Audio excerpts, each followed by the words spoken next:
ప్రారంభ ముందు వచ్చిన వారు పైకి లేసి నిలబడాలి.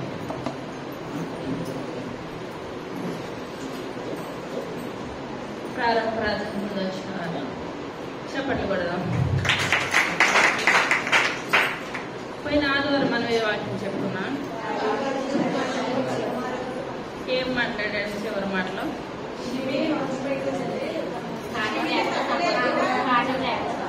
అర్థం అవట్లేదు, ఒకరు చెప్పండి.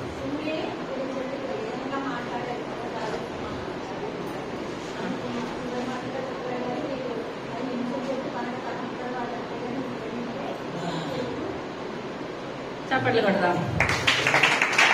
చెప్తే నాన్న మనం చెప్పిన వాక్యం మత్తయి సువార్త 20వ అధ్యాయము 20వ వచనం.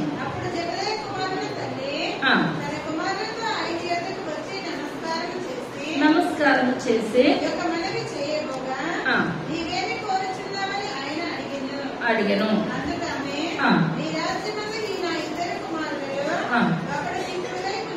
ఒకడు నీ కుడి వైపునను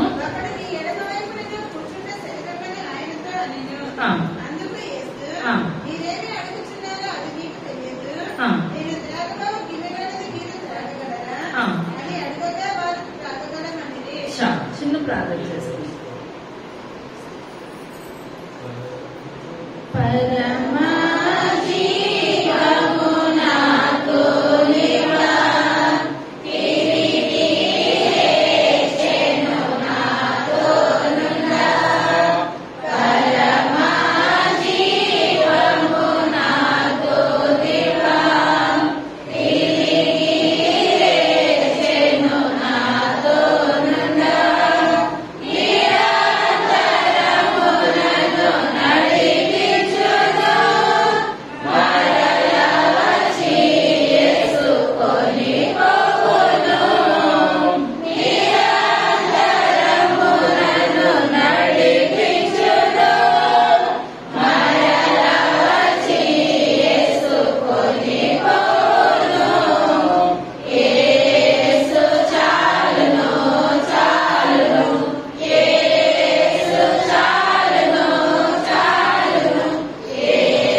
నామాన్ని బట్టి బాబు లెక్కలేని వందనాలు స్తోత్రాలు స్తుతులు చెల్లించుకుంటున్నాను. నాయన 6 దినాలు కష్టపడమన్నారు అయ్యా. 7వ దినాన్ని విశ్రాంతి దినము ప్రభు అయ్యా. మీ యొక్క విశ్రాంతి దినంలో నాయన బాబు సంఘం అంతా కలిసి మీకు స్తుతిస్తుండగా ఆరాధిస్తుండగా నాయన అయ్యా మా స్తుతుల మీద కారణభూతులైన దేవా మీకు వందనాలు చెల్లించుకుంటున్నాను. ఆయన అయ్యా 6 దినాలు కష్టపడిన దాంట్లో మాకు సంతృప్తి అది ఏదీ లేదు కానీ నాయన అయ్యా మేము స్తుతించడంలో మేము ధ్యానించడంలో నాయన ఉన్న ఆనందం గొప్ప ఆనందం ప్రభా అయ్యా.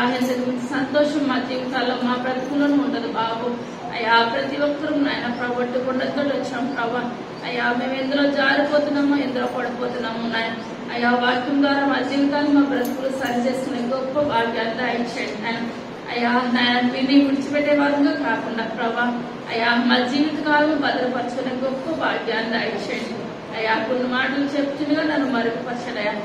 పరిశుద్ధాత్మశక్తిగా చెప్పగలిగే శక్తిని నాకు దయచేయండి నాయన. వినగలిగే శక్తిని బిడ్డలందరికీ దయచేయండి అయ్యా. మేమందరం నాయన మీ యొక్క సన్నిధిలో నాయన బాబు మీ యొక్క 2వ రంగంకి ఎత్తబడే సంఘంగా మేము ఉండే గొప్ప కృపను ధన్యతను దయచేయమని త్వరగా రాబోచున్న యేసయ్య నామమున పెట్టుకుంటున్నాము తండ్రి. ఆమేన్. హల్లెలూయా. ఇప్పుడు చదువు మళ్ళీ చదువు.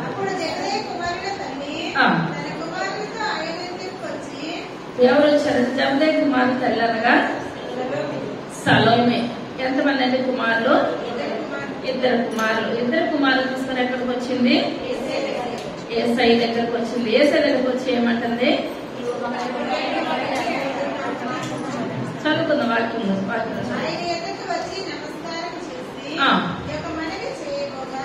ఏం చేస్తున్నట్టు దేవుని దగ్గర మనమే. ఇప్పుడు మనం దేవుని దగ్గర మనం ఏం చేయాలి?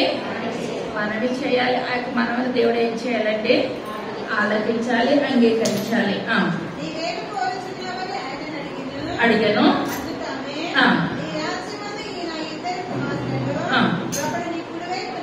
ఒకడు నీ కుడి వైపులను చాలా.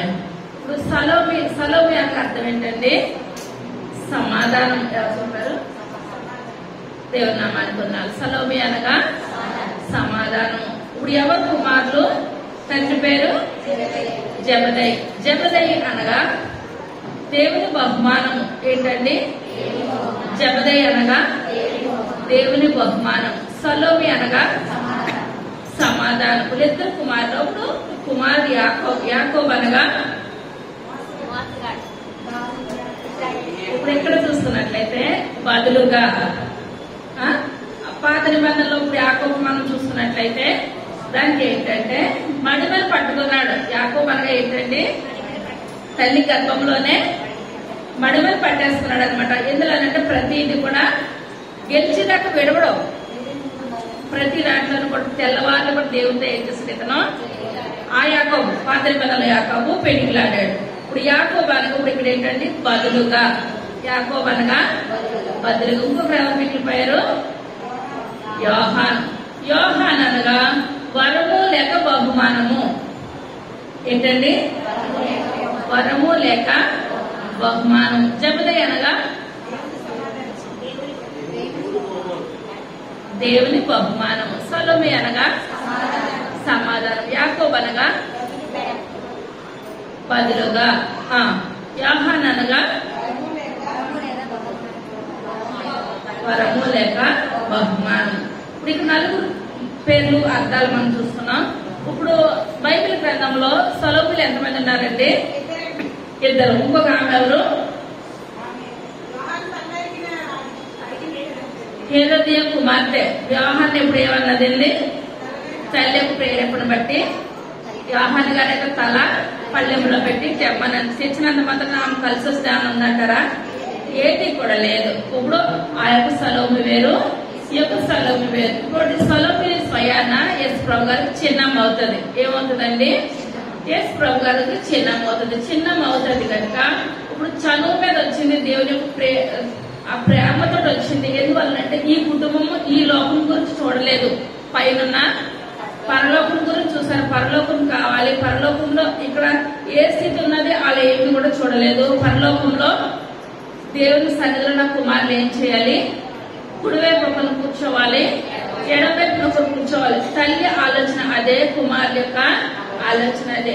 మనం ఈ లోకంలో చూస్తున్నట్లయితే తల్లిదండ్రులుగా అనుకుంటాం మన బిడ్డలు ముందు స్థానంలో ఉండాలి, ముందుకుండాలి, ఎదగాలి, ఆశీర్వదించబడాలి, దీవించబడాలి అని. ఎందువల్లంటే 2-3 సంవత్సరాల అంతటి వరకు కూడా మనం ఏం చేస్తాం? మన బిడ్డల్ని దేవుని మందిరానికి తీసుకురాగలుగుతాం. తర్వాత పెద్దవారు అయిన తర్వాత మన చేతుల్లో ఏది కూడా లేదు. మనం ఏం చేయాలండి? నిమిత్త మాత్రం ప్రార్థన ఒకటే చేయాలి. ప్రభా మీ చిత్తమైతే కుటుంబంతో మేము యొక్క సన్నిధిలో గడిపే కృపను మాకు దయచేయండి. అటువంటి ధన్యత కొంతమందికే వస్తుంది. రావాలనగా మనం ఏం చేయాలి? ఇంకా ప్రార్థన చేయాలి. లోతైన అనుభవాలకు ఏం చేయాలండి? మనం వెళ్ళాలి. ఎందువల్లంటే ఇప్పుడు యెహోషువ అంటాడు, నేను నా ఇంటి వారును యెహోవాను సేవిస్తాము. ఇక్కడ తండ్రి భక్తి కలిగిన వాడే, తల్లి భక్తి కలిగిన స్త్రీ, కుమారులు కూడా భక్తి కలిగిన వాళ్ళే. చాలా మంది తల్లిదండ్రులు దేవుల్లో ఉంటారు, కుమారులు లోకంలో ఉంటారు. కొంతమంది కుమారులు దేవుల్లో ఉంటారు, తండ్రి తెల్లారైతే బార్ షాప్ లో ఉంటారు. కానీ కుటుంబంతో కూడా దేవుని సన్నిధిలో జీవిస్తున్నారు, దీవించబడుతున్నారు, ఆశీర్వదించబడుతున్నారు. మనం సలోమి గురించి చెప్పుకున్నాం. సలోమి అన్నప్పుడు ఏమంటున్నానండి? సమాధానం. మనకి లోకంలో 6 దినాలు లేని సమాధానం ఎక్కడొస్తుంది? దేవుని సన్నిధిలో వస్తుంది. ఒక ఆదివారం మనం దేవుని సన్నిధానానికి ఎన్నో కారణాల వల్ల రాలేకపోతే వారం అంతా కూడా మనకి ఏమనిపిస్తుంది? ఈ యొక్క దినాన్ని నేను దేవుని మందిరానికి రాలేను కనుకనే నాకు ఈ విధంగా జరిగింది, రాలేదు కనుకనే నాకు మాటకి ఈ వారం అంతా కూడా మనం అనుకుంటాను ఇంటి దగ్గర ఉన్న ఆ ప్రార్థన అయ్యేంత వరకు కూడా మనకి మనశ్శాంతి ఉండదు. సలోమి అనగా సమాధానం. దావీదు మహారాజు దగ్గర కూడా అంటండి సమాధానం లేని వారు వచ్చిన మొదటి సమూయేలు రాసిన గ్రంథము 22వ అధ్యాయము మొట్టమొదటి వచనం.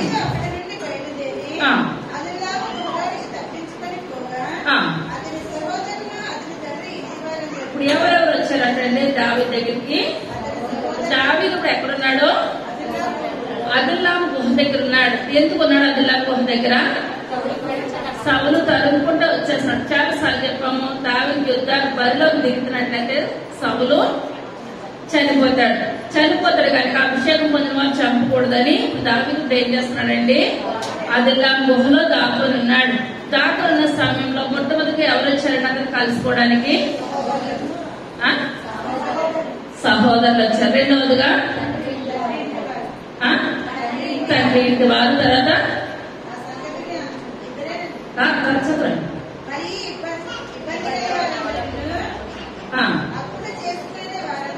ఫస్ట్ ఏంటంటే ఇబ్బందులు గలవారును,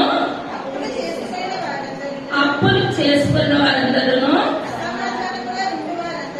అసమాధానంగా ఉండే వారందరూ అధిపతి ఆయను. చాలా ఎంతమంది వచ్చేస్తారంటే ఎక్కువ తక్కువ 400 మంది. దావీదు ఎటువంటి స్థితిలో ఉన్నాడు? దాక్కునే స్థితిలో ఉన్నాడు. తనకి ఏ నిమిషాన్ని సౌలు చంపేస్తాడో అర్థం కాలేని పరిస్థితిలో ఆ గుహలో దాక్కున్నాడు అనమాట. ఆ యొక్క గుహలో దాక్కున్నప్పుడు తండ్రి ఇంటి వారు వచ్చారు, తర్వాత అప్పులు చేసుకున్న వారు వచ్చారు, అసమాధానంగా ఉన్నవారు వచ్చారు, ఇబ్బందులు కలిగిన వారు వచ్చారు. ఇప్పుడు అసలు సహజంగా ఎవరి దగ్గరికి వెళ్ళాలి?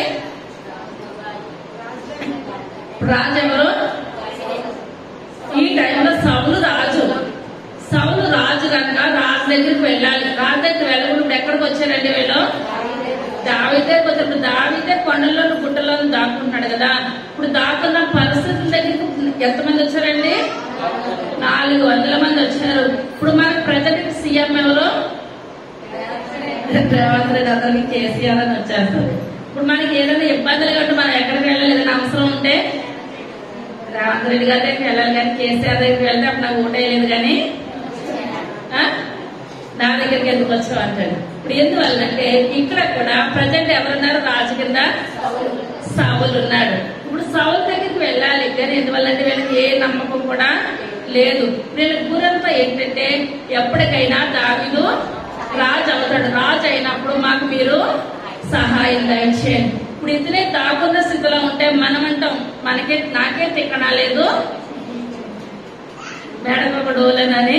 ఎందువల్లంటే మనకే లేనప్పుడు ఎవరైనా మన దగ్గర సహాయం చేయడానికి వచ్చినప్పుడు ఏ మాత్రం కూడా మనము చేసే విధానం అంటూ మన దగ్గర ఉండదు. కానీ దావీదు మహారాజు 400 మందిని చేర్చుకుంటాం కాదు. ఇప్పుడు పూటకి ఎంతమందికి నా భోజనాలు వసతులు సిద్ధపరచాలండి? 400 మందికి. అందుకనే అతని దేవుడు రాజుగా నియమించాడు. ఎందువల్ల ప్రతిదీ ఇబ్బందులు తెలుసు ఆయనకి.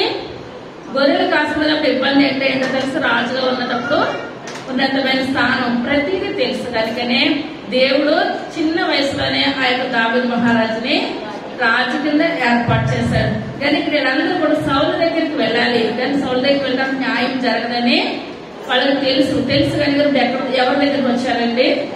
దావీదు మహారాజు దగ్గరికి. 400 మంది అంటే ఆశమాష మాట అయితే ఏమాత్రం కూడా కాదు. ఇబ్బందులు గలవారు వచ్చారు, అప్పులు చేస్తున్న వాళ్ళు వచ్చారు, అసమాధానంగా ఉన్న వాళ్ళు వచ్చారు. ఎవరు వచ్చారు? ఎవరిని కూడా దావీదు మహారాజు త్రోసివేయలేదు. 400 మందిని చేర్చుకున్నాడు. వాళ్ళకి ఏ విషయం మీద వచ్చాడో ఆ విషయాన్ని దావీదు మహారాజు పరిష్కారం చేశాడు.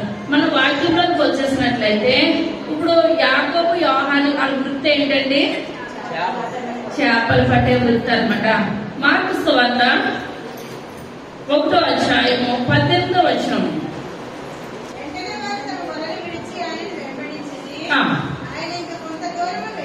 కొంత దూరము వెళ్లి జెబెదయి కుమారుడు యాకోబును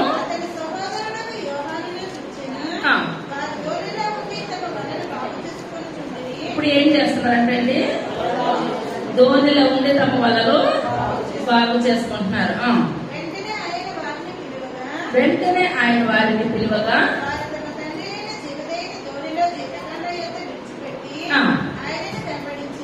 చాలా. ఇప్పుడు తండ్రితో ఇప్పుడు ఏం చేస్తున్నారు? చేపలు పడుతున్నారు అనమాట. చేపలు పట్టి బయటకు వచ్చేస్తారు, వాళ్ళను బాగు చేసుకున్నారు. బాగు చేసుకున్న వాళ్ళ దగ్గరికి దేవుడు వెళ్ళి ఇప్పుడు ఏం చేస్తాడండి? నన్ను వెంబడించండి. ఎప్పుడైతే వెంబడించండి అన్నాడో దానికి కొంచెం ముందు ఇందులో ఇప్పుడు ఎవరు చూసారంటే యేసయ్యని మొట్టమొదటిసారిగా యోహాను అయితే చూశారు, కానీ ఎవరు చూడలేదండి.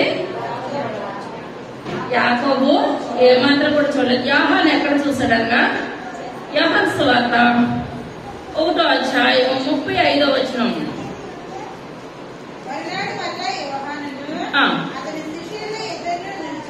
నిల్చుండగా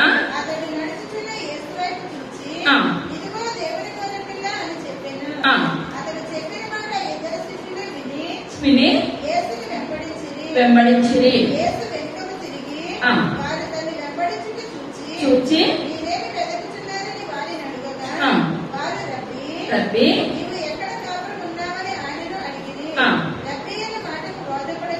బోధకుడని అర్థము.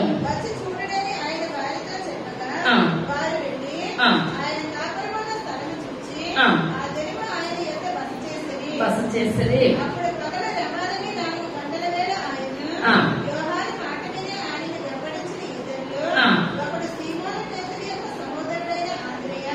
చాలా. ఇప్పుడు ఎవరు చూసారు యేసయ్యని? మొట్టమొదటిగా యోహాను గారు చూసారు. బాప్తిస్మం ఇచ్చుకుని యేసు ప్రభు గారు బయటకు వస్తున్నారు, ఒడ్డుకు వస్తున్నారు. అంతవరకు కూడా యోహాను గారి దగ్గర ఉన్నారు. ఉన్నప్పుడు బాప్తిస్మం ఇచ్చుకున్నప్పుడు ఇప్పుడు ఎవరి గురించి ఎదుగుతున్నారండి?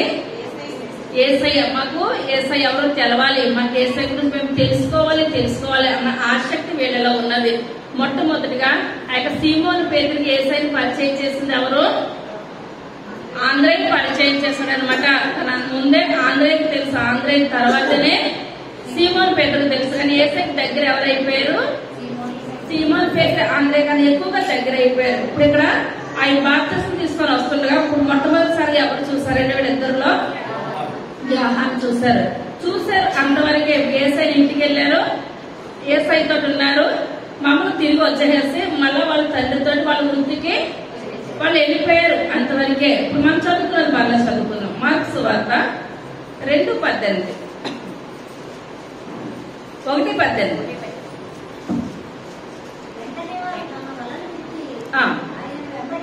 ఆయనను వెంబడించి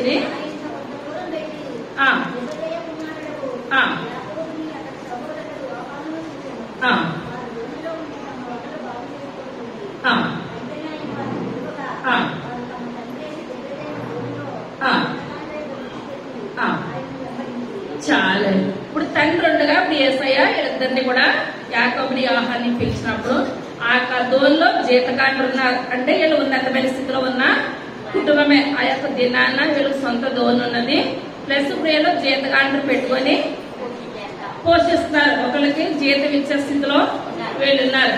అటువంటి ఉన్నతమైన స్థితి ఉన్న కుటుంబంలో నుంచి వీళ్ళు మేమిద్దరం కూడా సేవకు వచ్చేస్తే ఏ విధంగా ఉంటది, తర్వాత మా ఆస్తులు ఎవరు చూసుకుంటారు, ఇది ఏది కూడా ఆలోచించలేదు. ఇప్పుడు ఇద్దరు కుమారులు పంపించడం ఎవరికి ఇష్టమైందండి? తండ్రికి ఇష్టమైంది.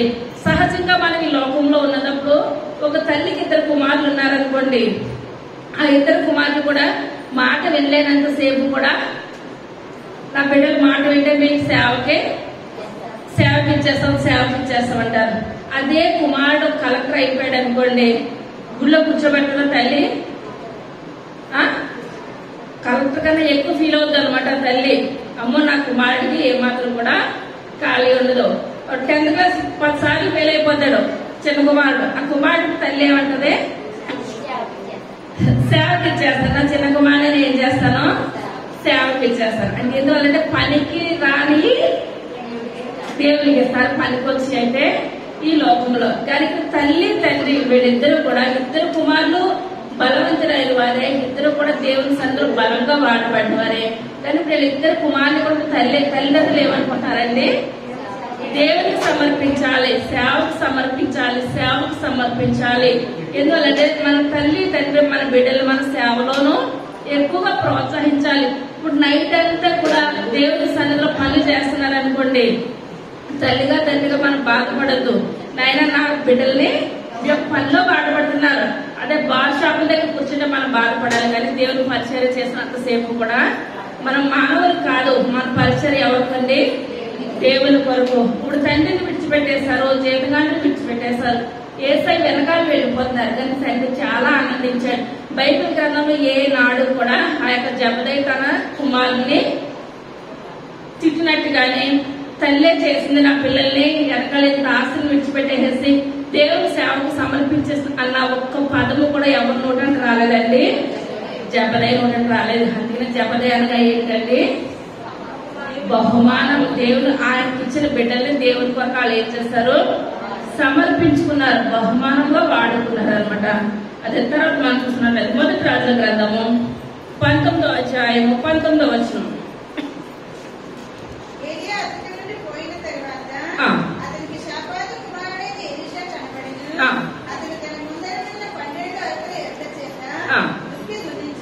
దుఃఖి దుఃఖించుచు చెరపోయి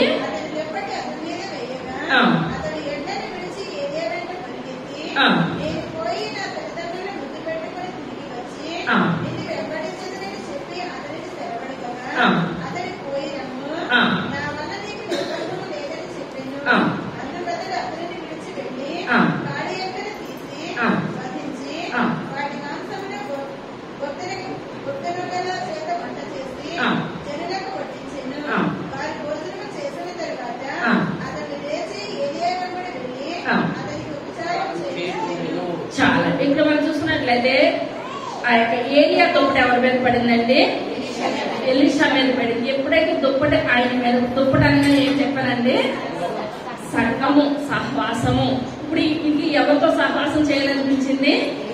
దేవునితో. ఎప్పుడైతే దుప్పటి పడిందో దేవునితో సహవాసము చేయాలని అనిపించి ఆ దుప్పటి ఎప్పుడైతే పడిందో ఆయన ఏం కూడా మాట్లాడలేదు. ఇంకా మనము ఎన్నోసార్లు చెప్పాను, మనం దేవుని సన్నిధిలో ప్రార్థన మనం ఏం చేయాలండి? ఇష్టంగా చేయాలి. కష్టంగా ఎంత మాత్రం కూడా మనము చేయొద్దు. దేవునితో మనం ఇష్టంగా సహవాసం చేసినట్లయితే మన బిడ్డల తరతరాలు దేవుడు ఏం చేస్తాడో దీనిస్తాడు, ఆశీర్వదిస్తాడు. ఇప్పుడు ఇక్కడ చూసుకున్నట్లయితే ఏలియా గారి యొక్క దుప్పటి ఎలీషా గారి మీద పడినప్పుడు ఇప్పుడు ఎన్ని అరకలు దున్నుతున్నాడండి? 12 అంటే సహజంగా 225 ఎకరాలు. ఎన్నండి? 225 ఎకరాల భూస్వామి, ఒకే ఒక కొడుకు. ఇక్కడ కూడా అక్కడ 2 కొడుకులు దేవుని సన్నిధిలో దేవుని సేవకు వచ్చేసారు. ఇక్కడ ఒకే ఒక కొడుకు 225 ఎకరాలకు ఒకే ఒక భూస్వామి అన్నమాట కొడుకు. ఆ 12 అరకలు ముందు వెళ్తున్నాయి. లాస్ట్ ని నిల్చున్నాడు. 12 అరకలు తోలుతున్నాడు. చివరిగా నిల్చొని అన్ని కూడా ముందుకు నడిపిస్తున్నాడు. అటువంటి స్థితిలో ఈయన దుప్పటి పడింది. ఎప్పుడైతే దుప్పటి పడిందో అంటున్నాడు, ఒకటే ఒక మాట అన్నారు, నేను నా తల్లిదండ్రులు ఏం చేస్తాను? ముద్దు పెట్టుకుని వచ్చేస్తాను. ముద్దు పెట్టుకుని వచ్చేసాను. దేవుని సేవలో ఒక్కొక్కసారి ఏంటంటే సేవలో అన్ని మంచిగా జరగదు. ఒక్కొక్కసారి మనము అవమానాన్ని ఎదుర్కోవాల్సి వస్తుంది, కీడుని ఎదుర్కోవాల్సి వస్తుంది, మంచికి చెడు ఎదురవుతుంది, రకరకాలుగా ఉంటాయి. కానీ ఈ జీవితంలో కూడా అనేకం ఫేస్ చేస్తుంటాడు. కానీ ఏ విషయంలో కూడా ఆ యొక్క ఎలీషా గారిని, నేను ఇంత భూస్వామిని కదా, నాకు 225 ఎకరాల భూస్వామిని వాళ్ళతో వీళ్ళతో అనిపించుకోవాల్సిన అవసరము నాకు ఏమన్నా ఉన్నదని ఒక్క మాటే అన్నారు కదైనా ఏం మాత్రం కూడా అనలేదు. ఉన్నదప్పుడు తిన్నది మనమే, లేనప్పుడు పస్తులుండి కూడా. యోగు కూడా అదే అన్నాడు, ఉన్నదప్పుడు మనము స్తుతించలేదా, లేనప్పుడు కూడా దేవుని మనం ఏం చేయాలి? స్తుతించాలి, ఆరాధించాలి. కానీ మన జీవితంలో, మన బ్రతుకుల్లో కూడా మనం వయసు అంతా గడిపేసిన తర్వాత 5 రిటైర్ అయిన సమయంలో దేవుని సన్నిధానానికి రావడం కాదు. ఇప్పుడు వీళ్ళందరూ కూడా 5 యవ్వన వయసులోనే వాళ్ళు ఏం చేస్తారంటే వాళ్ళ జీవితాన్ని దేవునికి సమర్పించుకున్నారు. యవ్వన వయసులో ఆ దేవుని స్తుతించడం ఎంతో దీవెన, ఎంతో ఆశీర్వాదకరం. ఇక్కడ కూడా ఆయన ఎలీషా గారు కూడా యవ్వన వయసు నుంచి కూడా ఆయన ఏం చేస్తాడండి? దేవుని సన్నిధిలో జీవించాడు. చివరి వరకు కూడా ఆయన పరుగుని తొలగొట్టించారు. ఈయన కూడా గొప్ప జీవ కిరీటాన్ని పొందుతున్నారు. ఈ లోకమైన ఆస్తులు కొంతకాలం ఉండొచ్చు, కానీ ఇప్పుడు వీళ్ళ జీవితాలు, బ్రతుకులు కూడా ఎక్కడ నిలిచిపోయి జీవ గ్రంథంలో, పరలోకంలోనే వాళ్ళకి మంచి మంచి స్థానాలు దేవాది దేవుడు వాళ్ళ జీవితంలో అనుగ్రహించాడు. కనుకనే ఆ యొక్క పౌలు గారు మాట్లాడుతున్నారు తిమోతితో. ఏమంటే మొదటి తిమోతికి రాసిన పత్రిక 6వ అధ్యాయము 17వ వచనం.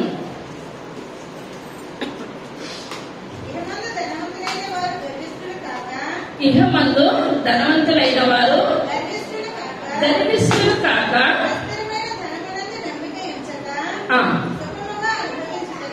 సుఖముగా అనుభవించుటకు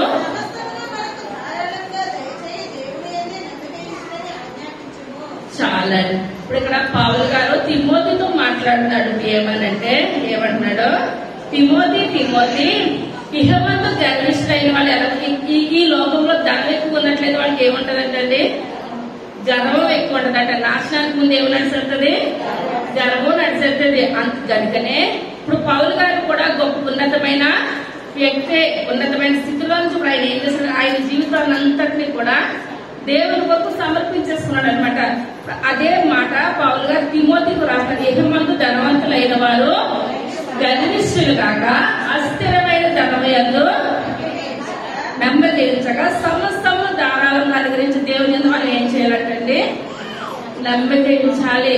మన ఆస్తి ఈ దినాన్ని ఉండొచ్చు, రేపు పోవచ్చు. దాన్ని బట్టి కూడా కాదు, మన పరలోకంలో ఉన్న ధనాన్ని ఎవరు కూడా తీసివేయడానికి ఎవరు కూడా సరిపోలేరు. అది మనకు తరతరాల యొక్క ఆస్తి. ఆయన పాదాల ముందు మనం కూర్చొని దినదినము పరిశుద్ధులు దోతలు ఎలాగంటున్నాయో మనము కూడా అలాగే అంటాం. పౌలు గారు ఈ లోకంలో అంతా కూడా విడిచిపెట్టేస్తున్నారు.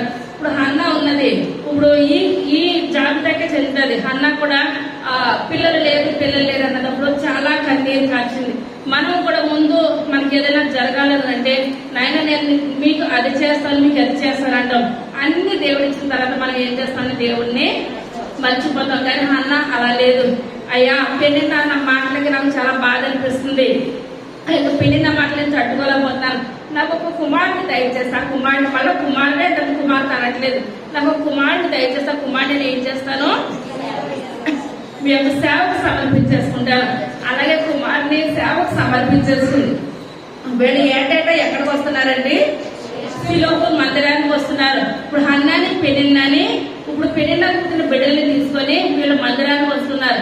మందిరానికి వస్తుండగా ఇప్పుడు ఆనవాయితీ ప్రకారం కూడా హన్నాని ఇప్పుడు తన భర్త అంటున్నాడు, నువ్వు కూడా మనం ఇప్పుడు ఏం చేద్దాము, దేవుని మందిరానికి వెళ్దాం అని చెప్పినప్పుడు నేను ఒకటే ఒక మాట అనుకున్నాను దేవుని సన్నిధిలో, నాకు కుమారుడు పుడితే ఆ కుమారుడు పాలు విడిచినట్టు నేను ఎక్కడ విడిచిపెట్టేస్తానో దేవుని మందిరంలో విడిచిపెట్టేస్తాను అని అనుకున్నాను. ఇంకా ఆ కుమారుడు పాలు విడవలేదు కనుక ఈ యొక్క సంవత్సరాన్ని నేను ఏం చేయనండి, దేవుని మందిరానికి నేను రాను, మీరు వెళ్ళిపోండి. వచ్చే సంవత్సరానికి పాలు మానేస్తాడంటే నేను ఏం చేస్తాను, నా కుమారుడిని తీసుకొని నేను శిలోహు మందిరానికి వచ్చేస్తానని చెప్పిన భర్త ఏమైనా ఆటంకం పెట్టాడంటారా? ఏం ఆటంకం పెట్టలేదు.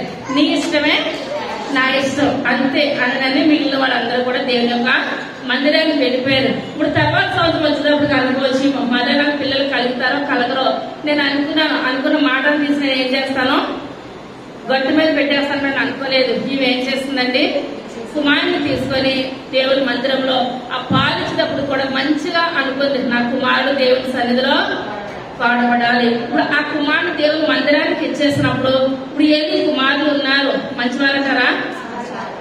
మంచివారు ఏది కూడా కాదు. మంచివారు కాలేనప్పుడు ఇప్పుడు దేవుని పరిచర్య దేవుని పని ఉన్నదనుకోండి, దేవుని పని ఇప్పుడు సమయం చేస్తున్నాడు, హన్నా కుమారుడు చేస్తున్నాడు, ఏది కుమారుడు పని చేయట్లేదు. ఇప్పుడు తల్లిగా బాధ అనిపిస్తుందా, సంతోషం అనిపిస్తుందా?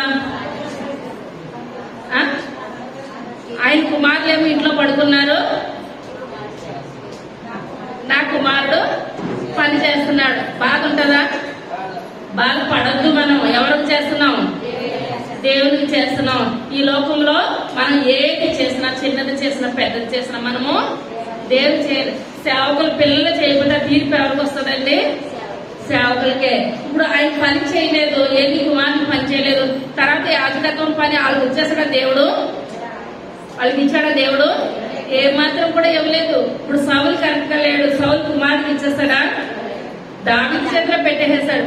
దావీదుకి మాట ఇచ్చిన సొలొమోను కరెక్ట్ గా లేడు, గోత్రాలన్నీ ఇచ్చేస్తాడంటారా? ఏమాత్రం కూడా ఎందువల్ల దేవుడు ఎందులోనూ కూడా పక్షపాత అయితే ఎంత మాత్రం కూడా కాదు. ఆయన పక్షపాత ఏ మాత్రం కూడా కానే కాదు. ఇక్కడ మనం చూసుకున్నట్లయితే పౌలు గారు అంటున్నారు, ఇహలోక ధనమందు మనం ఏం చేయొద్దు, నమ్మకించొద్దు. మనం ధనాన్ని చూసి మనం ఏ మాత్రం కూడా గర్విష్ఠులం కావద్దు. ధనాన్ని చూసి కాదు, మన నీతిని బట్టి యథార్థను బట్టి పరలోకంలో మన దేవుడు ప్రతిఫలం ఇవ్వాలి. అన్నా కూడా అదే అనుకుంది. ప్రభు ఏలి కుమారులు ఎలాగుంటే వాళ్ళు చాలా మంది అనొచ్చాయక దినాల్లో, అమ్మ నీ కుమారుడు 24 గంటలు దేవుని మంత్రంలో పరిచర్య చేస్తున్నాడు, ఆయన కుమారుడు తింటున్నారు తాగుతున్నారు ఏది చేయట్లేదు, పనంతా నీ కుమారుడే చేస్తున్నాడు అని కూడా ఈ దినాన్న ఉన్నారు. ఆ దినాన్న కూడా ఉండుంటారు కానీ ఏ మాట కూడా అమ్మ లక్ష్య పెట్టలేదు. కనుకనే మళ్ళా అన్న గర్భాన్ని దేవుడు తెరిచాడు, కుమారులు ఇచ్చాడు, కుమార్తెలు ఇచ్చాడు. కానీ తన కుటుంబంలో ఏది కుటుంబం సమూయేలు కుటుంబంలో వచ్చిన వారు దేవుని పరిచర్లను మనవలు ఘనంగా వాడబడ్డారు. ఆ యొక్క దావీదు కాలంలో వాయిద్యాలు వాయించే వాళ్ళందరూ కూడా వాళ్ళే. ఎందువల్లంటే మనం ప్రార్థన చేసిన ప్రతి విషయంలోనూ కూడా ఇప్పుడు ఇక్కడ స్థలము అనుకోవచ్చు, ఒకసారి కాకపోతే ఒకసారి ఆయన తల్లిగా ఒకవేళ దేవుడిలో నేను ఎక్కువ నా పిల్లల్ని పెంచాలని అనుకోవచ్చు. కానీ తండ్రిగా ఏమనుకుంటాడంటే ఈమె గుడికి వెళ్ళేది కాకుండా నా పిల్లల్ని కూడా ఏం చేస్తుంది పాడు చేసి ఎట్లా ఒక తండ్రి అంటాడు. ఈమె గడ్డి తినేది కాకుండా పిల్లల్ని కూడా అదే పనులకి ఊరి మీద తిప్పేస్తున్నానని అనుకోవచ్చు. కానీ ఏ విషయంలోనూ కూడా జబదయ్య ఆ మాట అనలేదు. కుటుంబం అంతట్లో కూడా దేవుడు వాళ్ళకి ఏమిస్తున్నాడు, సమాధానాన్ని ఇస్తున్నాడు, నెమ్మదిని ఇస్తున్నాడు, ఆశీర్వాదాన్ని ఇస్తున్నాడు. ప్రతి విషయంలో కూడా ఈ కుటుంబం ముందుకు సాగుతుంది. మార్క్స్ వద్ద 5వ అధ్యాయము 37వ వచనం.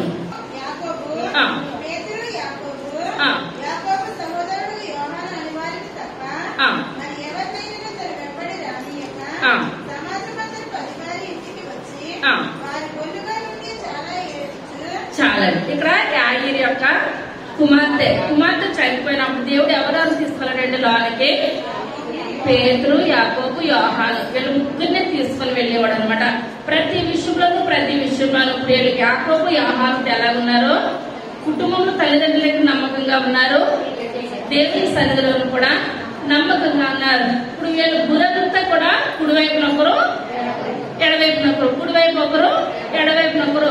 ఆ తల్లి ఈ లోకము గురించి సంతోషాన్ని చూడట్లేదు. పరలోకంలో నా కుమారులు ఎలా ఉండాలి, కుడివైపున ఎడవైపున నా కుటుంబమే ఉండాలి, నా కుమారులే ఉండాలి. ఈ లోకంలో నాకు ఎంతో ఆశ ఉంది, వాళ్ళకి ధోనులు ఉన్నాయి, జీతగాండ్లు ఉన్నారు, అదేది కూడా నాకు వద్దు, ఈ లోకంలో వద్దు, నాకు పరలోకంలో కావాలి. మనం చూసుకున్నట్లయితే మన కుమారుడు వివాహం చేస్తే ఏ తల్లి ఏమంటది, వంశధారకుడు పుట్టాలి, ఆయన వంశం అందులో నుంచి వెళ్ళాలి. ఇప్పుడు కుమారుని వివాహాలు చేసుకుంటాం కానీ వంశాలు వెళ్ళడం కానీ ఏమైనా ఉన్నదంటారా? ఏది కూడా లేదు. ఈ లోకంలో వాళ్ళు ఏది చూడలేదు. వాళ్ళ జీవితం అంతా కూడా పరలోక పట్టణములకే చూశారు. మళ్ళీ రూపాంతరం కొండకి వెళ్ళినప్పుడు ఎవరెవరు తీసుకెళ్ళాడంటే దేవుడు పేతురు, యోహాను, యాకోబు. తెల్లారైతే సిలువేస్తారు. గెత్సేమనే తోటకి వెళ్ళినప్పుడు పేతురు, యాకోబు, యోహాను వేడనే ప్రతి విషయంలోనూ కూడా ముందుకు తీసుకుని వెళ్ళాడు. మార్కు సువార్త 3వ అధ్యాయం 17వ వచనం.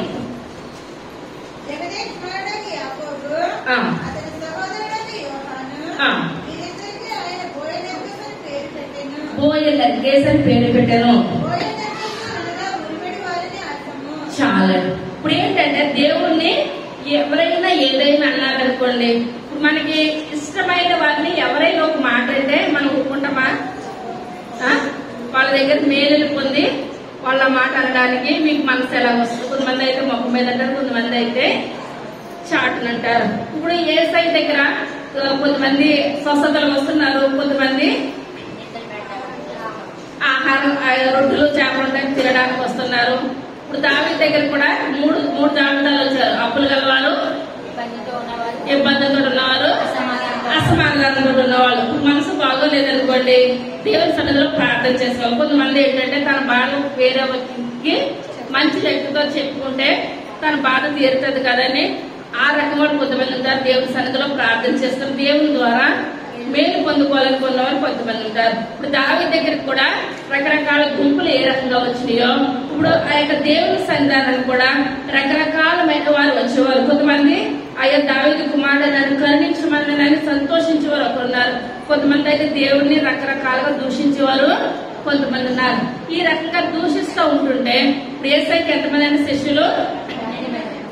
12 మంది శిష్యులు. ఆ యొక్క 12 మంది శిష్యులు 10 మంది కొంచెం చాటి యేసయ్య లేదంటే బాధపడవచ్చు. కానీ వీళ్ళిద్దరూ కూడా యాకోబు యోహాను కూడా యేసయ్య ఏదైనా మాట అంటే ఊరుకునేవారు కాదంటే వాళ్ళ మీదకి రయ్యమని లేచిపోయేవారు అంటే ఒక్క నిమిషంలోకి రయ్యం లేచిపోయి ఇప్పుడు యేసయ్య మీరు అనుమతించండి అయ్యా మేము ఆకాశం నుంచి ఏం చేస్తామో అగ్నిని కురిపించేసి మిమ్మల్ని అన్న వాళ్ళని చంపేస్తాము. ఎందువల్లంటే ఇన్ని మేలు పొందుకొని మిమ్మల్ని ఇన్ని రకాలుగా మాట్లాడడానికి వీళ్ళకి నోరు ఎలాగొస్తుందయ్యా అనేసి ఇప్పుడు ఎంత కోపంలో ఉన్నా కూడా యేసయ్య అనుమతి పొందుకునేవారు. ఈ కుమారుల ఇద్దరు ఎవరు అనుమతి పొందుకునేవారండి? దేవుని అనుమతి. యేసయ్య మీరు ఒక్కసారి అనుమతించండి, ఆకాశంలో మేము ఏం చేస్తాము అగ్నిని కురిపించేస్తాము. ఈ మాటలు అంటుంటే యేసయ్య ఒక్కొక్కసారి మనసులో సంతోషించదు. ఎందువల్లంటే నాకు ఇటువంటి కుమారులు దేవుడు నాకు దయచేశాడు. మనం ఎందువల్లంటే మనం రోషంతో పరిగెట్టాలి, మనము ఆవేశంతో కాదు. ఎందువల్లంటే దేవునికి మనం రోషంతో ఇష్టంతో మన దేవుని సన్నిధిలో స్తుతించాలి, ఆరాధించాలి. మనకు అన్ని బాగున్నప్పుడు దేవుని సన్నిధానాన్ని కాదు, మనకి బాగోలేని స్థితిలో బలహీనతతో ఉన్నప్పుడు కూడా మనం ఏం చేయాలండి?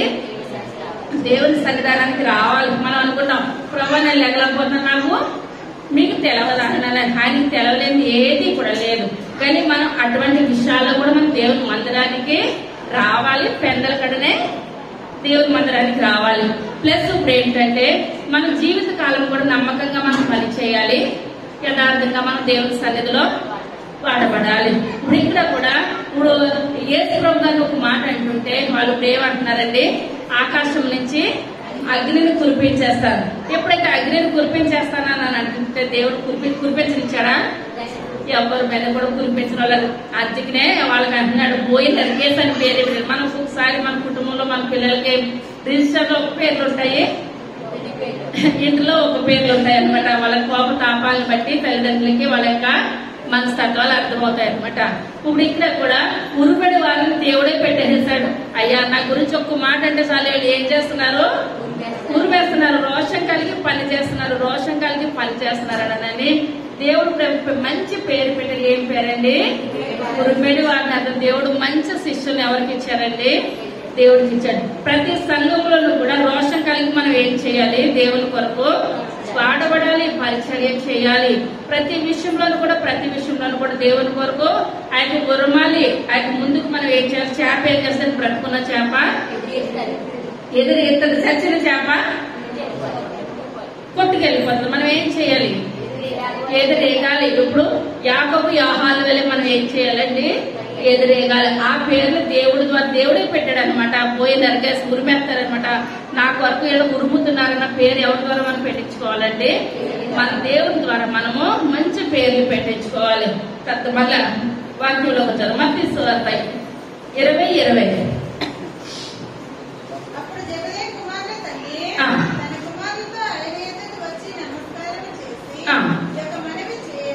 ఒక మనవి చేయబోగా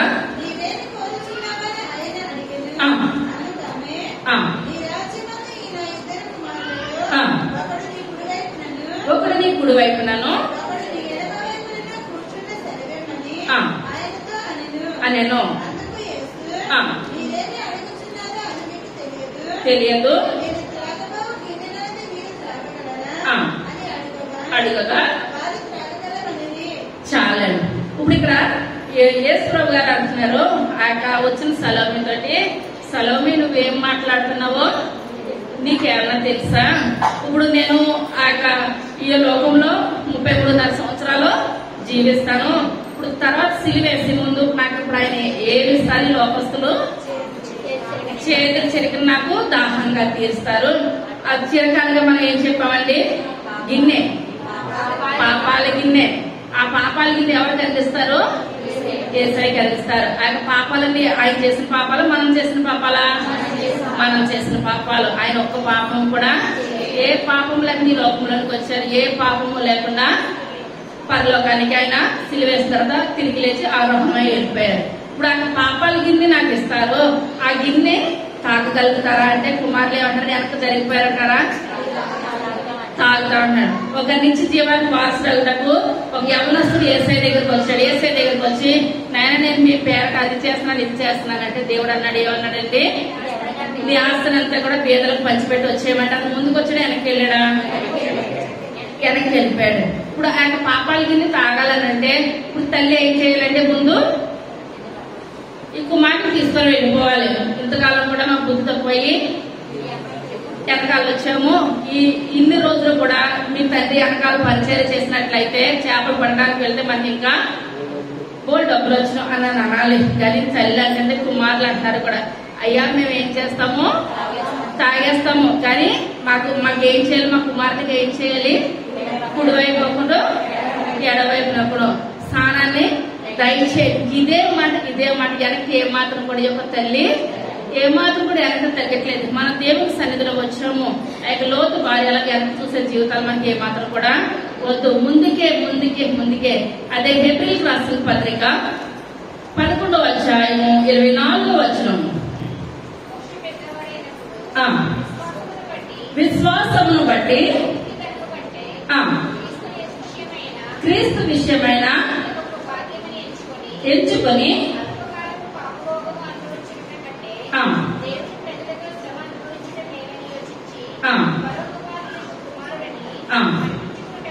అనిపించుకొనుటకు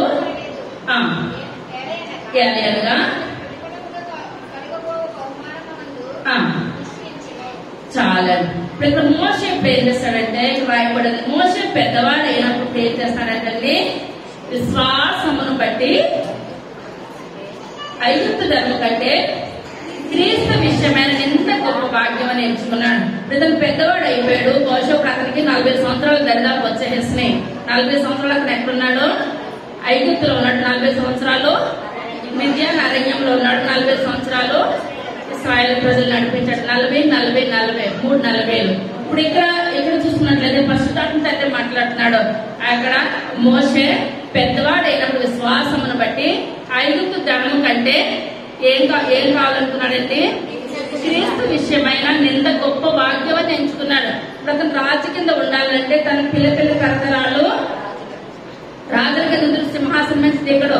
కానీ 40 సంవత్సరాలు కూడా మిద్యాను పారిపోయాడు. మిద్యాన్లో 40 సంవత్సరాలు ఉన్నాడు. తర్వాత ఇశ్రాయేలు ప్రజలు నడిపిస్తున్నప్పుడు ఎన్ని అవమానాల్లో, ఎన్ని నిందలో, ఎన్ని వేదనలో. ఇప్పుడు చెప్పారు కదా, కోరహ కుమారులు కూడా వచ్చి మోషేని నిందిస్తున్నారు. మోషే 40 దినాలు ఆయన కొండ మీదకి వెళ్ళినప్పుడు మోషేని నిందిస్తున్నారు, సణుక్కుంటున్నారు, గోలు పెడుతున్నారు. అదే ఇప్పుడు ఐగుప్తులో రాజు కింద ఎన్ని అవసరం అంటారా? ఏది కూడా కాదు. కానీ వాళ్ళకి ఇశ్రాయేలు ప్రజలు నిందిస్తున్నా, విసిరిస్తున్నా. నీళ్లు లేకపోతే చాలు నిమిషంలో మోషేని తిడుతున్నారు. మాంసం లేకపోతే మోషేని తిడుతున్నారు. ప్రతి విషయంలో మోషేని తిడుతున్నారు. కానీ ఇప్పుడు ఇతను పరిశుద్ధాత్మని ఇక్కడ మాట్లాడుతున్నారు అనమాట. ఏమని అతను క్రీస్తు విషయమైన నింద గొప్ప భాగ్యం అని ఎంచుకున్నాడు. నాయన ఈ లోకంలో కాదు, నాకు పరలోకంలో నాకు స్థానాన్ని నాకు దయచేయండి ప్రభా. ఎన్ని కష్టాలైనా, ఎన్ని నిందలైనా, ఎన్ని అవమానాలైనా నేను ఏం చేస్తాను, ఎదుర్కొంటాను అనుకొని మోషే రీతిగా వెళ్తున్నాడు.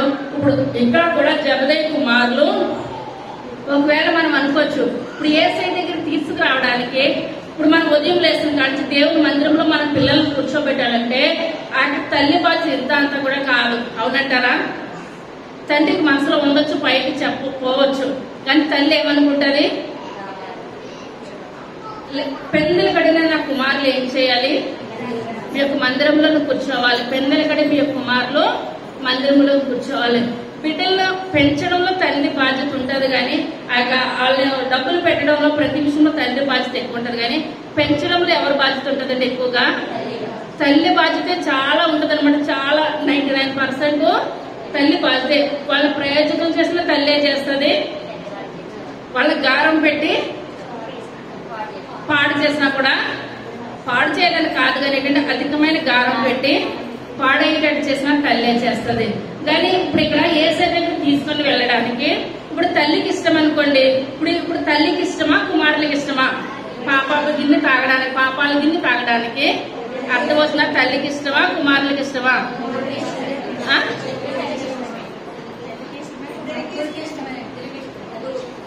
ఏదో ఒకటి చెప్పాలి. కుమారులకి ఇష్టమా, తల్లికి ఇష్టమా? తల్లికి ఇష్టమే, కుమారులకి ఇష్టమే. దేవుని నామానికి వందనాలు.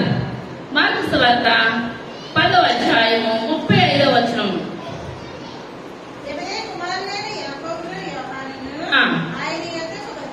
ఆయన యొద్దకు వచ్చి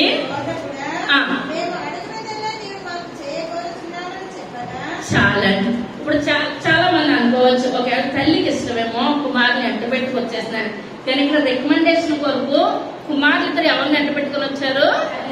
తల్లిని ఎంట పెట్టుకుని వచ్చారు. ఎందువల్లంటే వీళ్ళకి బంధుత్వం ఉన్నది కదా. ఇప్పుడు స్వయాన మరియమ్మకి మా అమ్మ ఏమవుతుంది? చెల్లెలు అవుతుంది కదా. చెల్లెలు అవుతుంది కనుక యేసు ప్రభు గారికి చిన్నమ్మ అవుతుంది కనుక ఒకవేళ మా అమ్మ చెప్తే యేసయ్య ఒక మాట వింటారు అని అనుకొని ఇప్పుడు తల్లిని వెంట పెట్టుకొచ్చింది. మన కుటుంబంలో మన బిడ్డలు కూడా అమ్మ ఇంకా దేవుని మందిరానికి సమయం అవుతుంది, నువ్వు ఇంకా బయలుదేరవా అన్న పిల్లలు ఎవరికైనా ఉన్నారంటారా? చేతులు పైకి ఎత్తాలి. టైం అయిపోతుంది, 9 అయిపోతుంది, ఇంకా నువ్వు బయలుదేరవా దేవుని మందిరం మనం బయలుదేరి వెళదాం రండి అనాలి. నువ్వు వెళ్ళిపోమని రెండు సెలవు చూస్తాను కాదు, ఏమనాలి? మనం వెళ్దాం రమ్మ టైం అవుతుంది అన్న పిల్లలు మనకు ఉండాలి. ఆ యొక్క కుటుంబం ధన్యకరమైన కుటుంబం. దేవుని నామాన్ని పొందనాలి. ఎందుకంటే ప్రార్థన చేయాలి. అది సలోమి ప్రార్థన చేసింది. అటువంటి మంచి కుమారులు దేవుడు సలోమికి దయచేస్తాడు. మనము కూడా ప్రార్థన చేయాలి. నాయన నాకు కూడా అటువంటి కుమారుల్ని దయచేయండి. వాళ్ళంతటి వాళ్ళే లేగాలి, స్నానం చేయాలి. ప్రతి విషయంలో కూడా వాళ్ళంతటి వాళ్ళకే. ఇప్పుడు ఎక్కడికన్నా బయటకు వెళ్ళాలి, ఎక్కడికన్నా వేరే ఫంక్షన్ కి ఎక్కడికన్నా వెళ్ళాలంటే పిల్లల కన్నా తల్లుల కన్నా పిల్లలే ముందు రెడీ అయిపోతారు. కానీ దేవుని విషయంలో కూడా వాళ్ళు ఏం చేయాలండి? ముందుకు వెళ్ళాలి. మన తల్లిదండ్రులుగా మీరు ఇంకా బయలుదేరలేదా? రండి, మనము ప్రార్థనకే దేవుని మందిరానికి వెళ్ళాలి. ఇప్పుడు ఇక్కడ కుమారులు ఇద్దరు కూడా తల్లి వెంట పెట్టుకుని రికమెండేషన్ తీసుకొచ్చేస్తుంటే ఆ తల్లి ఎంత అదృష్టవంతురాలో. ఆ యొక్క తల్లి యొక్క కన్నా కడుపు ఎంత ధన్యమైన కడుపు. ఎందువల్లంటే మరియమ్మ తల్లి కూడా అదృష్టవంతురాలు. యేసయ్య లోకంలో జన్మించడానికి తన యొక్క చెల్లెలైన సలోమి కూడా ఇద్దరు కుమారులు మంచి కుమారులు కన్నదంటే ఆ యొక్క కూడా ఆ యొక్క కానుక కూడా అంత ధన్యమైన కానుక. మనం కూడా ఆ విధంగా ఉండాలంటే మనం ఏం చేయాలండి? ప్రార్థన చేయాలి. కుమారులు ఇద్దరిని వెంట పెట్టుకొచ్చినాడు. ముగ్గురు ఉండగా దేవుడు ప్రశ్న వేస్తున్నాడు. అమ్మ ఆ గిన్నె తాగాల, గిన్నె ఆశమాషం మాట్లాడేది ఏది కూడా కాదంటాం. ముగ్గురు కూడా వెనక్కి తిరగలేదు. ముగ్గురు కూడా ఏమంటున్నారు? నా కుమారులు తాగుతారయ్యా. ఇక్కడ డిమాండ్ చేయాలంటే డిమాండ్ చేయొచ్చు. ఇంత పరిచయం చేయించుకుంటున్నాం, అంత చేయించుకుంటున్నాం, ఆ మాత్రం పరలోక రాజ్యంలో ప్లేస్ లేవలేదు. ఇక్కడ ఎందుకు నా కుమారుల జీవితాన్ని ఎందుకు పాడు చేస్తున్నావు అని అంటుందా తల్లి? అయ్యా మీ చిత్తం అయితే నా కుమారులకి ఒక స్థానాన్ని దయచేయండి అయ్యా. మరి తాగుతారంటే నా కుమారులు ఏం చేస్తారో ఇంకా దేవుడు సమర్పించేసినంతే ఈ యొక్క తల్లి ఎన్ని కష్టాలైనా, ఎన్ని నిందలైనా, ఎన్ని శ్రమలైనా నా కుమారులు ఏం చేస్తారో అనుభవిస్తారు. వెనక్కి ఏమాత్రం కూడా చూడనే చూడరు. అటువంటి మంచి తల్లికి ఇప్పుడు మంచి కుమారుడు దేవుడు అనుగ్రహించాడు. కానీ అటువంటి అనుగ్రహించిన కుమారులో ఇప్పుడు 12 మంది శిష్యుల్లో కూడా ఇద్దరు ఈమె కుమారులే. ఇప్పుడు 12 మందిలో కూడా మొట్టమొదటిగా చనిపోయిన వ్యక్తి ఎవరంటే శిష్యుల్లో 12 మందిలో కూడా ఇస్కరియోతులోనే వెళ్ళిపోయాడు కదండి. ఇంకా 12 మందిలో జాబితాలో వెళ్ళిపోయాడు. ఆయన వెళ్ళిపోయిన తర్వాత ప్లేస్ లో యాకోబు అపొస్తలుల కార్యాలు 12వ అధ్యాయము మొట్టమొదటి వచనం. దాదాపు అదే కాలమందు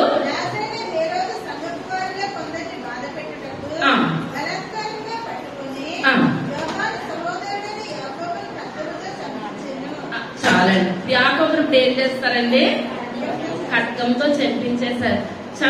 ఇప్పుడు దేనికైనా ఎలాగున్నారో సిద్ధంగా ఉన్నారు. ఇప్పుడు 12 మంది శిష్యులు కూడా మొట్టమొదటి చనిపోయింది ఎవరు? యాకోబు. చివరిగా చనిపోయింది ఎవరు? చివరిగా చనిపోయింది యోహాను గారు. దేవుని నామానికి మొదలగులో చివరగులో మొట్టమొదటిగా చనిపోయింది ఎవరు? యాకోబు. ఖడ్గం ద్వారా చనిపోయారు. చివరిగా చనిపోయింది యోహాను గారిని ఎన్నో శ్రమలు పెట్టాలి, ఎన్నో నిందలో అవమానాలు పెట్టాలి, ఆయన్ని కూడా చనిపోయాలని వేడి నూనెలో ఆయన్ని గాలి వేపినట్టు వేపిద్దామని వేస్తే ఆయన అందులో ఏం చేస్తున్నాడండి? ఆయన స్విమ్మింగ్ పూల్ లో ఈతకొడుతున్నాడు ఆయన వేడి నూనెలోను. కానీ దేవుడు చంపడం లేదు.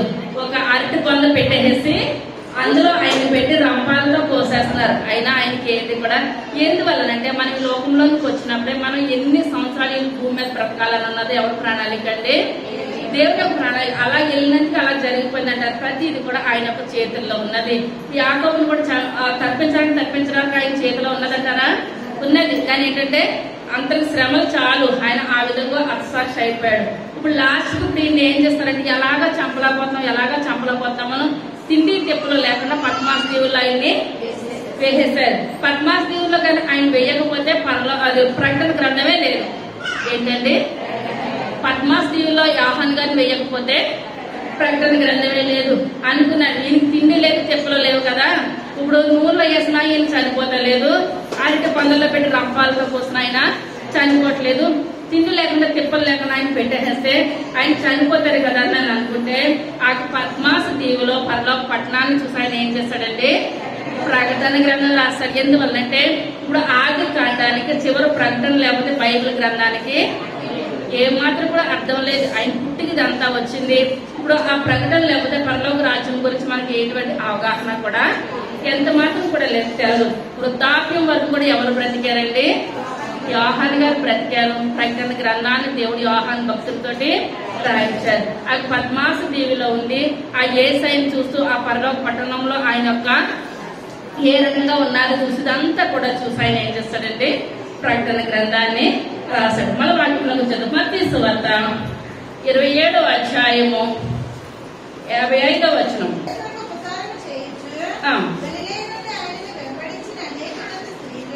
అనేక మంది స్త్రీలు వారిలో మగ్దలేనే మరియయు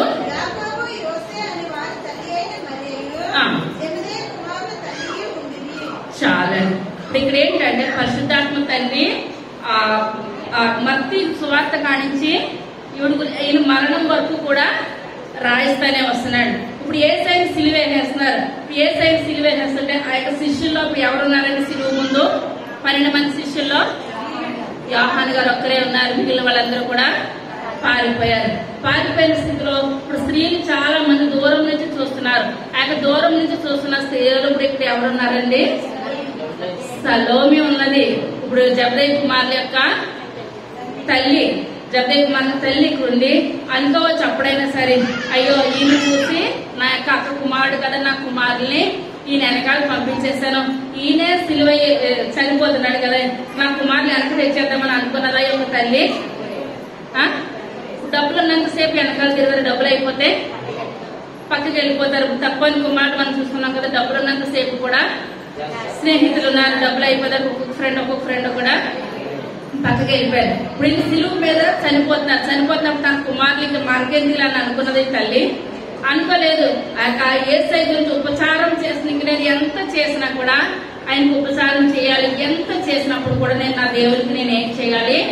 ఉపచారం చేయాలి. ఆ స్త్రీలందరిలో కూడా మరియమ్మ తల్లితో సహా ఈ ఉన్నది చివరి వరకు, సిలువ ఘట్టం చివరి వరకు కూడా ఈ యొక్క సలోమి ఉన్నది. తన కుమారులు ముందున్నారు, తన యొక్క ఈమె కూడా ముందున్నది. ప్రతి విషయంలోనూ కూడా ఆ సిలువ వేస్తుంటే ఆయన 7 మాటలు పలికినప్పుడు కూడా ప్రతి మాటలు కూడా ఎవరున్నారండి? ఈ యొక్క సలోమి ఉన్నది.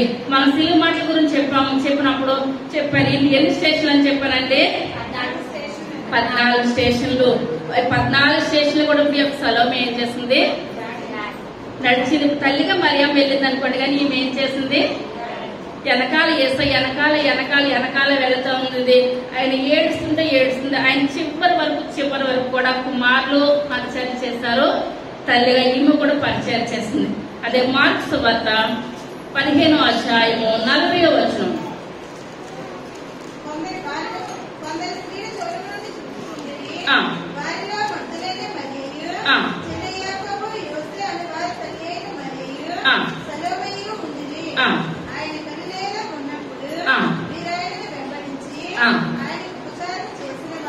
చాలా ఇదంతా కూడా మీరు ఇంటికి వెళ్ళి చదువుకోండి.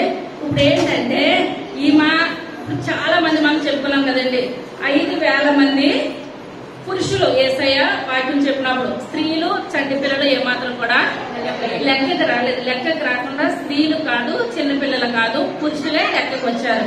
లెక్క వచ్చినప్పుడు ఎన్ని వేల మంది వచ్చారండి? 5,000 మంది పురుషులు. ఇప్పుడు 5,000 మంది కూడా అక్కడ కట్టుకుంటే ఆహారం తినేవారు. వాళ్ళకి రోగాలు ఉంటే స్వస్థతలు వచ్చి ఇప్పుడు చెప్పుకున్నాం కానీ రకరకాలుగా ఉండి. కానీ ఇప్పుడు సలోమి ఏం చేస్తుందంటే తనకు కలిగిన డబ్బంతా పట్టుకెళ్ళి దేవుని కొరకు పరిచర్య చేస్తుంది అంటే దేవుని నామాన స్తోత్రాలు. ఏం చేస్తుందంటే డబ్బంతా కూడా పట్టుకొని వెళ్ళి ఇప్పుడు మనం చాలా మంది ప్రార్థన చేస్తారు, ఒక 5 నిమిషాలు చేస్తారు, 10 నిమిషాలు చేస్తారు. నాయన నాకు అక్కడ 2,000 కట్టాలి, ఇన్ని వేలు కట్టాలి, నాకు డబ్బు దయచేయి, నాకు డబ్బు దయచేయి. చేసింది ఎంతసేపు అండి? 5 నిమిషాలు. మనం రోజంతా డ్యూటీకి వెళ్ళి కష్టపడితే 200, 300. మరి 12 గంటలు కష్టపడితే 200, 300 అయితే 5 నిమిషాలు ప్రార్థనలో కోట్లు వచ్చేయాలి. మనకి ఎన్ని వచ్చేయాలండి? కోట్లు వచ్చేయాలి. అటువంటి ప్రార్థన కాదు. ఇప్పుడు సలోమి ఏం చేస్తుందంటే, ఇప్పుడు జబదయ్య ఏం చేస్తాడండి, ఇంక మన పిల్లల దేవుని కొరకే, నువ్వు దేవుని కొరకే, ఈ ఆస్తి ఇంక మనం ఏం చేసుకుంటాము, ఆయన కూడా వెళ్తున్నావు కదా, ఆయన అనేకమైన వారికి లేని వాళ్ళకి పెడుతున్నారు కదా, స్వస్థతలు చేస్తున్నారు కదా, ఈ డబ్బు మన ఇంట్లో ఉంటే ఎందుకు కూడా ప్రయోజనం లేదు. ఈ డబ్బు అంటే నువ్వు ఎవరో ఖర్చు పెడతావో దేవుని ఖర్చు పెట్టాయి, దేవుని పరిచర్య కొరకు ఖర్చు పెట్టాయి, దేవుని సేవ కొరకు ఖర్చు పెట్టాయి. ఇప్పుడు సలోమి ఏం చేస్తుందండి, నాకు ఈ పరలోక పట్టణం కొరకు ఎదురు చూస్తుంది, కానీ ఈ లోకంలో ఆయన తోట వెళ్తే ఈ రోజు నాకు పొట్ట వెళ్ళిపోతుందిలే, ఒక కొన్ని బియ్యము మిగిలిపోద్ది అన్న టైంలో ఈమె దేవుని పరిచర్యకి రాలేదు. ఇప్పుడు ఈమె ఏమనుకున్నదండి, తనకున్న డబ్బంతా కూడా పట్టుకొని వెళ్ళి దేవుని పరిచర్య కొరకు పరిచర్య చేసింది, డబ్బును ఖర్చు పెట్టి పరిచర్య చేసింది. ఆ సిలువు మీద కూడా ఆయన వేలాడుతూ ఉంటుంటే కన్నీరు కాస్తాయో, నేను ఇంత డబ్బు పోయి తీయనపోయాను అనుకున్నదా? ఏమి అనుకోలేదు. నాయన మీరు గొప్ప దేవుడు, నాయన మీరు యథార్థవంతుడు, న్యాయవంతుడు.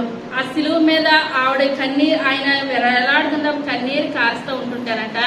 ఈ యొక్క సలోమి కంటండి దేవుడు మీ ఆశ అంతా ఏంటి, ఎడమవైపున ఒకరు, కుడివైపున ఒకరు. ఇప్పుడు దేవుడు ఒక మంచి దర్శనాన్ని చూపించాడంటే అండి, చరిత్రలో మనకు ఉండదంటే అండి. ఇప్పుడు ఈమె ఏమైతే ఎదురు చూస్తుందో అదే ఈమె ఆయన సిలువు మీద వేలాడుతుంటుంటే అందరూ ఏడుస్తున్నప్పుడు ఈమె ఏడుస్తుంది, కన్నీరు కారుస్తుంటే దేవుడు చూపిస్తున్నాడంట, అమ్మ సలోమి నువ్వు ఏడ్చావు కదా, నీ కుమారుడు కుడివైపున ఒకని ఎడవైపున ఒకని, నీ కుమారుడు ఎక్కడున్నారు, కుడివైపున ఒకరు ఉన్నారు, ఎడవైపున ఒకరు ఉన్నారు. ఎందువల్లంటే మనం ఏది విత్తుతామో అదే కోస్తాము.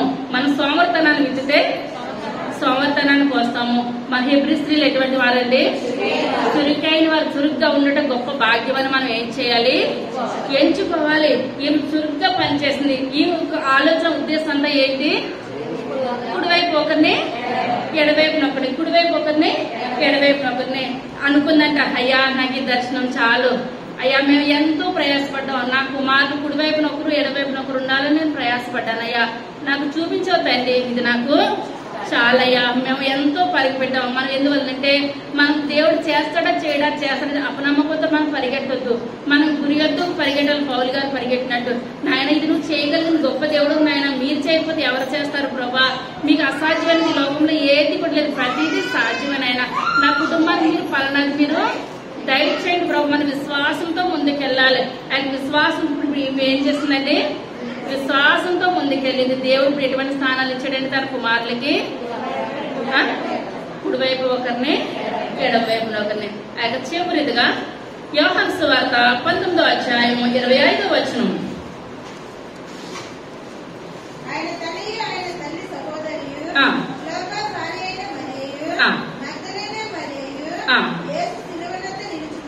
సిలువనొద్ద నిలుచుండిరి.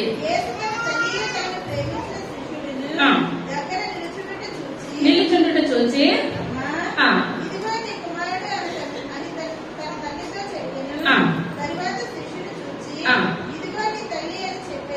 చాలా.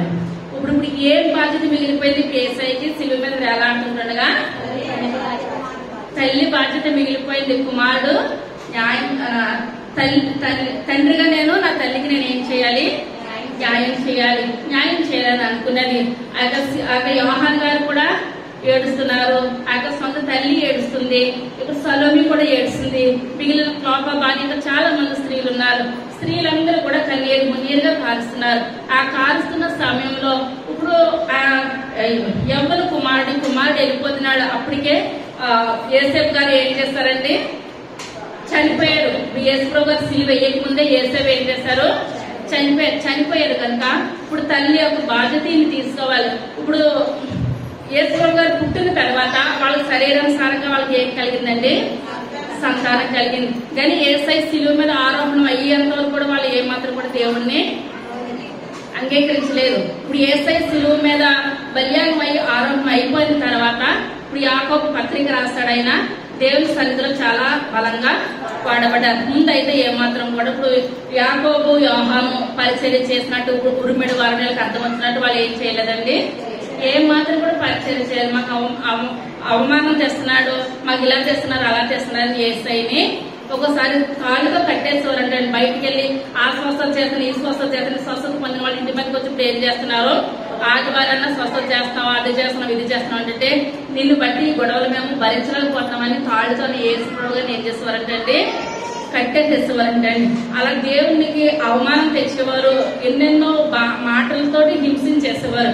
కానీ ఇక్కడ చూసుకున్నట్లయితే ఇప్పుడు యాకోబు యోహాను కూడా వాళ్ళు ఏం చేస్తారు, యేసుప్రభు గారిని వెంబడించారు, చివరి వరకు వెంబడించారు. ఆయన చనిపోయే ముందు ఆ యొక్క యేసయ్య పలికిన మాటలో ఇప్పుడు ఈయన ఏం చేస్తున్నారండి, అమ్మా ఇదిగో నీ కుమారుడికి నేను చనిపోతున్నాను, నీ బాధ్యత ఎవరు నిర్వర్తిస్తారు, యోహాను గారు నిర్వర్తిస్తారు అని ఆయన తన తల్లికి చెప్పిన తర్వాత ఇంకో నీ తల్లి అని ఎవరికి చెప్పాడండి, నీ కుమారుడనని యోహాను గారికి చెప్పారు. ఇప్పుడు ఎవరైనా ఇప్పుడు ఈ లోకంలో చనిపోతా వాళ్ళ బాధ్యత నీదే అని చనిపోయారు అనుకోండి, మనం ఏం చేస్తాం, వాళ్ళకి చాలా అప్పులు ఉన్నాయి, ఇబ్బందులు ఉన్నాయి. ఇప్పుడు దావీదు దగ్గరికి వచ్చినట్టు వచ్చేస్తారనుకోండి, మన దగ్గరికి మనం ఏమంటాం, అమ్మో మేము ఎప్పుడు కూడా చూసినట్టు విధానం కూడా లేదు అని అనొచ్చు, అనకపోవచ్చు. కానీ ఇక్కడ చూసుకున్నట్లయితే ఇప్పుడు ఆ యోహాను గారి తల్లిని ఏం చేస్తారంటే చేర్చుకున్నారు. చివరి వరకు కూడా యేసయ్యతో అంటున్నారు, ఈయన అయ్యా ఈ యొక్క తల్లి బాధ్యత ఎవరిది, నాదే, ఈ యొక్క తల్లి బాధ్యత ఎవరిది, నాదే. చివరి వరకు కూడా మరియమ్మ తల్లిని ఎవరు చూస్తారండి, యోహాను గారే చూస్తారు. ఇప్పుడు చరిత్రలో మనకుంటది, ఇప్పుడు యోహాను గారు చనిపోయిన తర్వాత యోహాను గారి సమాధి పక్కనే మరియమ్మ తల్లి సమాధి ఉంటుంది అంటే పక్కనే ఎవరెవరి సమాధి ఉంటది, యోహాను గారి సమాధి, మరియమ్మ తల్లి సమాధి. ఇప్పుడు బాధ్యతను ఏం చేస్తాడండి ఈయన నెరవేర్చారు. ఇప్పుడు మొట్టమొదటిగా 12 మంది శిష్యులు కూడా మొట్టమొదటి చనిపోయిన శిష్యుడు ఎవరు, యాకోబు. చివరిసారిగా చనిపోయింది యోహాను. ఇప్పుడు ప్రకటన గ్రంథం రాసిన యోహాను ఎవరు, ఈయన.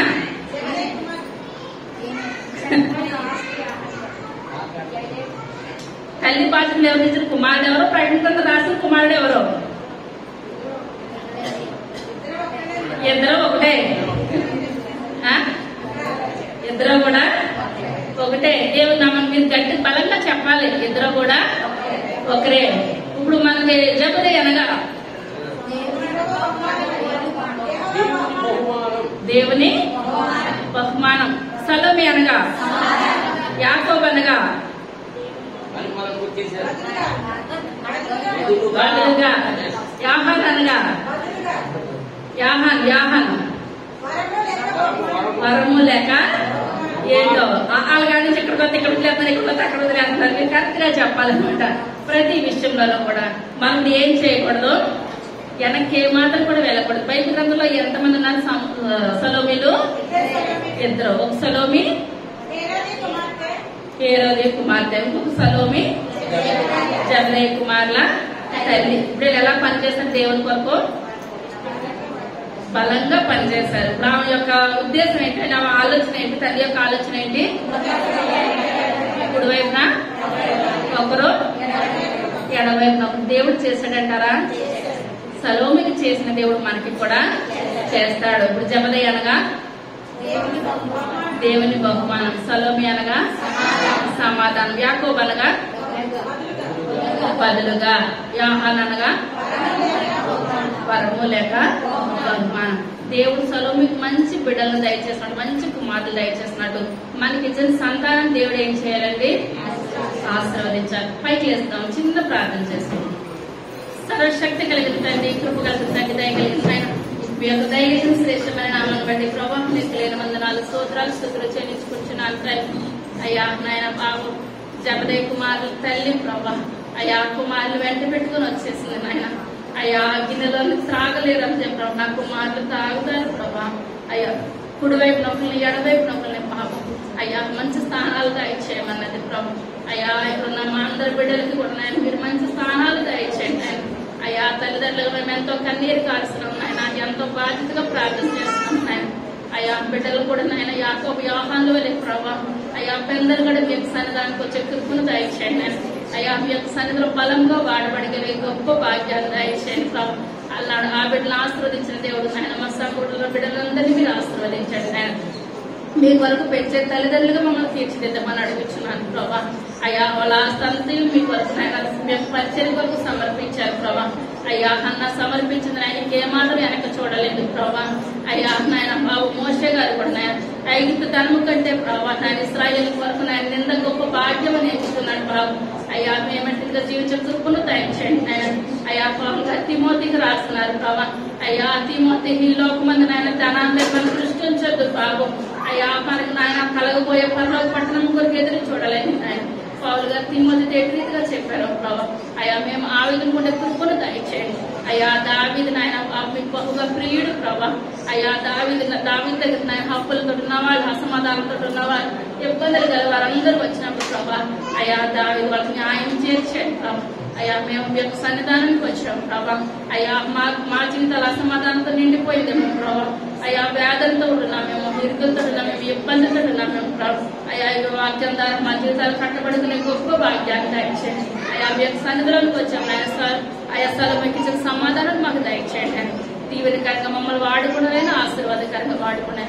అయ్యా మీరు విడిచిపెట్టేసి బిడ్డలుగా మేము కాకుండా ప్రభా మీ కొరకు మీ యొక్క సన్నిధి కొరకు వాడబడగలిగే పాత్రలు మమ్మల్ని అందరినీ తీర్చిదిద్దమని సరిగా రాబోచున్న యేసయ్య నామమున పెట్టుకొచ్చున్నాము తండ్రి.